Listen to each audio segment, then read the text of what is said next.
buenas tardes a todos, profesor, compañeras, compañeros. Mi nombre es Alejandro Robles. Les quiero presentar a Mónica Durán, Isabel Fuentes, compañeros. eh, Nos toca hablar de las teorías de la personalidad a nuestro profe Alejandro Lizama, ¿cierto? Y nosotros nos interesamos por eh, el enfoque de las 5 grandes factores o 5 grandes dimensiones, ¿ya? Encontramos que son tremendamente importantes. eh, Primero porque se basa en la complejidad de la personalidad para describir, entender y evaluar a través de estas 5 dimensiones. Eso es lo que nosotros queremos mostrar a partir de ahora, con lo que nos va a presentar también mi compañera Isabel Fuentes. Dale, por favor.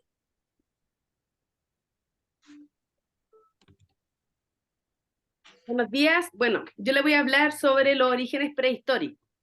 En la antigua Grecia surgieron las primeras teorías de la personalidad, comenzando con Empedocles de Agrigento, quien postuló la teoría de las cuatro raíces, a las que luego Aristóteles llamó elementos: aire, fuego, tierra y agua. Empedocles concluyó que los elementos debían estar en equilibrio, porque si uno predominaba ante otro, pues daba lugar a diversas patologías. Hipócrates amplió la teoría de Empedocles, tomando la doctrina de los 4 elementos y asimilando a los 4 humores: sangre, flema, bilis amarilla y bilis negra. Este filósofo consideraba que su teoría del comportamiento dependía de qué humor sobresalía ante otro, y así poder definir el temperamento. Claudio Galén de Pegarmo continúa el desarrollo de la teoría de Hipócrates, profundizando en la relación entre humores y el temperamento, estableciendo 4 personalidades básicas: la personalidad sanguínea, que es un temperamento alegre; personalidad colérica, un temperamento irascible; personalidad melancólica, un temperamento depresivo; personalidad flemática, un temperamento apagado. La influencia de Galeno domina aproximadamente hasta el siglo XVII, para ser retomada por Kant en el siglo XVIII y por Wundt en el siglo XIX. La teoría de los 5 grandes factores se desarrolla a lo largo del siglo XX, convirtiéndose en una de las principales teorías de la personalidad debido a décadas de investigaciones y diversas contribuciones de varios psicólogos. Bueno, así queda plasmada en la historia la relación entre la personalidad y sus bases biológicas. Uno de los primeros... Devuélvete, por favor, Alejandro. La trayectoria. Uno de los primeros en proponer la estructura de la personalidad basada en los rasgos fue Gordon Allport, en la década de 1930. Gordon Allport, quien identificó los rasgos cardinales, rasgos centrales y rasgos secundarios como parte de la personalidad.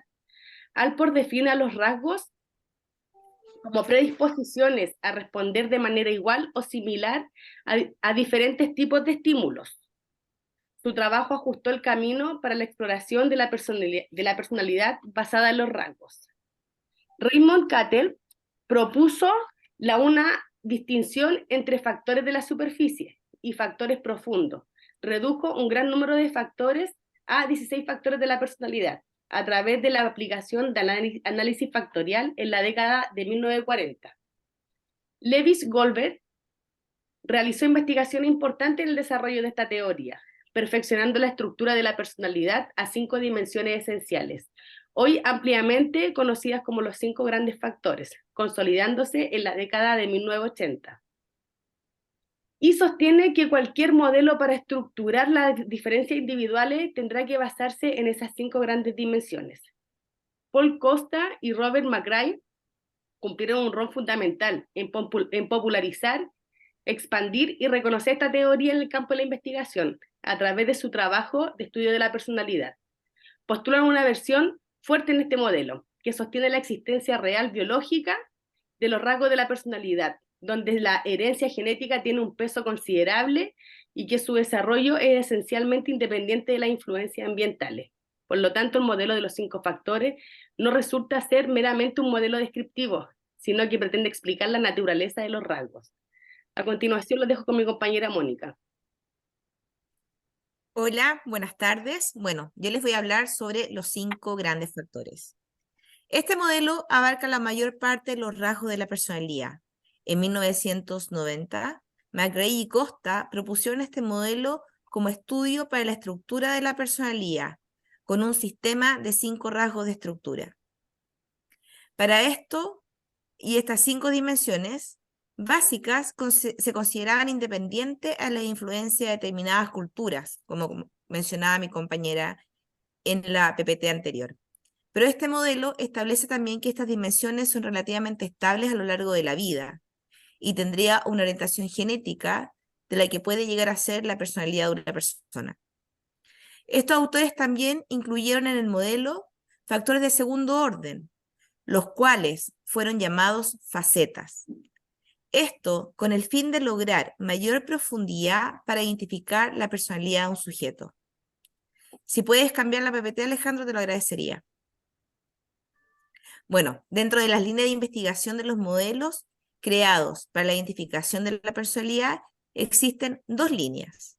Una de ellas es la hipótesis léxica, la cual sostiene que las diferencias individuales más importantes y de mayor relevancia social deben estar codificadas en el lenguaje, considerando estas una fuente confiable de datos referido a la característica que pueden definir y construir la personalidad.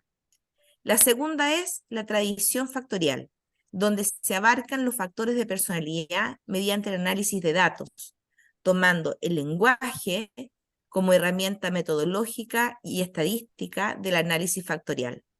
Este modelo de los 5 factores se utiliza ampliamente en la actualidad, el cual en su evaluación describe los 5 factores fundamentales de la personalidad a través de cuestionarios específicos como el NEO-PI y el MMPI. Estos cuestionarios se basan en diferentes preguntas que miden las 5 dimensiones de la personalidad, además de proporcionar una descripción detallada de las características de las personas y según la puntuación de cada dimensión según los factores. Como por ejemplo de esto, algunas empresas utilizan este sistema de evaluación para la selección de postulantes. Y en el caso de la psicología clínica, contribuye un apoyo hacia los terapeutas para comprender y que puedan evaluar y optar por un enfoque adecuado según el individuo tratante. Dentro de los 5 grandes factores, tenemos la apertura a la experiencia, que su opuesto es convencional o cerrado a la experiencia. Este factor evalúa la personalidad de una imaginación activa, sensitiva a la estética, capacidad de introspección y curiosidad intelectual. El polo opuesto se relaciona con el convencionalismo, el dogmatismo y el apego a lo tradicional. Sus facetas son la fantasía, la estética, los sentimientos, las acciones, las ideas y los valores. También está el factor denominado neuroticismo, opuesto a estabilidad emocional, que incluye los aspectos ligados al bienestar o malestar psicológico, el afecto y las emociones negativas. Evalúa la inestabilidad emocional, la tendencia a experimentar emociones negativas como el miedo, sentimientos de culpa, tristeza y enojo. No necesariamente implica una patología, sino la tendencia a sufrir trastornos antiguamente conocidos como neuróticos. Las facetas es la ansiedad, la hostilidad, la depresión, la timidez o ansiedad social, la impulsibilidad y la vulnerabilidad. Bueno, para concluir, le voy a dar la palabra a mi compañera para que continúe con los otros factores de este modelo. Muchas gracias. Bueno, seguimos con los 5 grandes factores. Otro factor es la responsabilidad. Su opuesto es la irresponsabilidad y se centra en la autodisciplina, organización y la planificación de un individuo. Las personas que tienen un alto nivel de responsabilidad son más confiables, tienen un alto grado de autocontrol, cumplen con sus obligaciones y compromisos. mientras que los individuos con menos responsabilidad tienden a ser más espontáneos y despreocupados. Otro factor es la amabilidad. Su opuesto es el antagonismo. Se refiere a la disposición de un individuo a ser empático, compasivo, comprensivo, generoso y preocupado por los demás. Las personas con alto nivel de amabilidad tienden a poner las necesidades de los demás antes que las de ellos. Y las personas con menos grado de amabilidad tienden a ser unas personas más egoístas. Ahora los voy a dejar con mis compañeros Alejandro.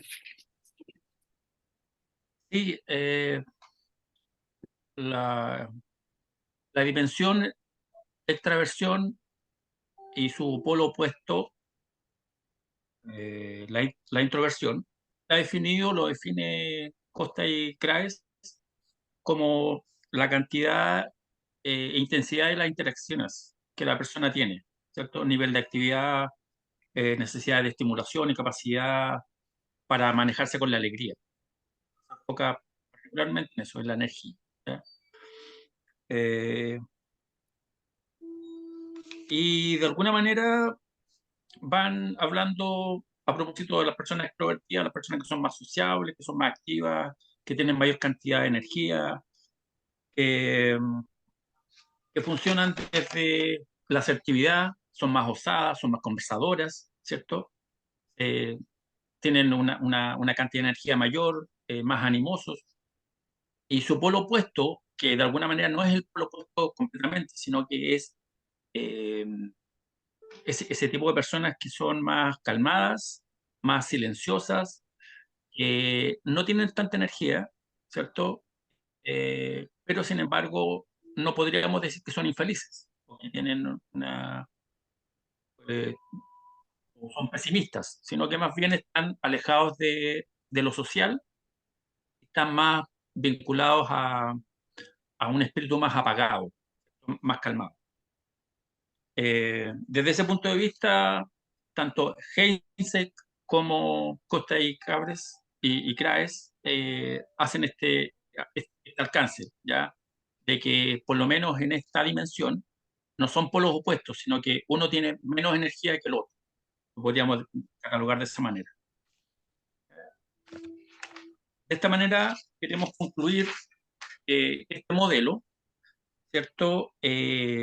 Según nosotros y según quienes lo están presentando, lo presentaron, digamos, y está entregado como un elemento para definir lo que entendemos por personalidad, logra entender a la persona, logra entender los caracteres de la personalidad a través de los rasgos, se logra evaluar, tal como lo dice Mónica en algún momento, se ocupa harto para ser medido, porque se puede medir y uno lo puede medir en las entrevistas organizacionales, y es uno de los enfoques más influyentes en la actualidad, está como en boga.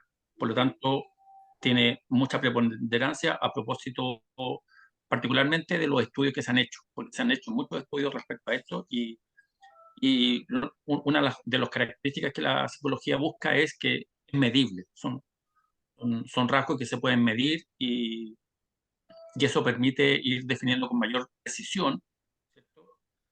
Eh, lo que se entiende por la personalidad, que es un concepto, ya lo hemos visto, bastante complejo, muy amplio y donde los psicólogos y el mundo científico no se ponen de acuerdo tampoco.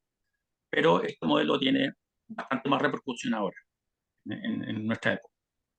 Políticas, queremos destacar lo que nosotros nos apoyamos en Ledesma y Oscar, perdón, Ledesma y Sánchez, los 5 grandes factores, cómo entender la personalidad y cómo evaluarla.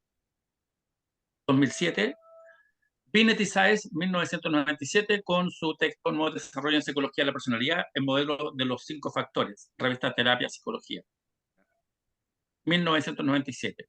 Eso, estimados, que tengan una buena tarde. Hasta Buenas luego. tardes.